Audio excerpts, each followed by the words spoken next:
বাবরি মসজিদের শাহাদাতের দিন 1992 সালের 6 ডিসেম্বর 500 বছরের প্রাচীন বাদশাহ বাবরের নির্মিত বাবরি মসজিদকে শহীদ করেছিল নরেন্দ্র মোদী। নরেন্দ্র মোদীর নেতৃত্বে গুজরাটে হাজার হাজার মুসলমানদেরকে জবাই করে হত্যা করা হয়েছে। নরঘাতক নরেন্দ্র মোদী মুসলমানদের রক্ত দিয়ে হোলি খেলে আজ ভারতের ক্ষমতার মসনদে বসেছে।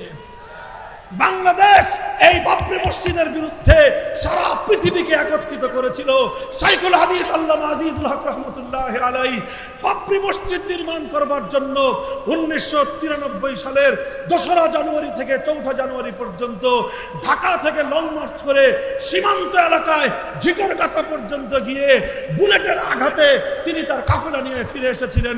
বাবরি মসজিদ নির্মাণের লড়াই শেষ হয়ে যায় নাই।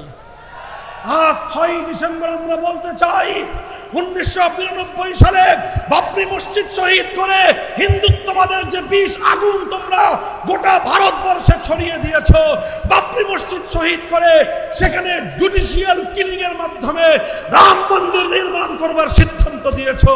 আমরা ঘোষণা করছি একটা দিন আসবে আমরা আবার বাবরি মসজিদের জায়গায় বাবরি মসজিদ নির্মাণ করে আল্লাহর দরবারে সিজদা দিব।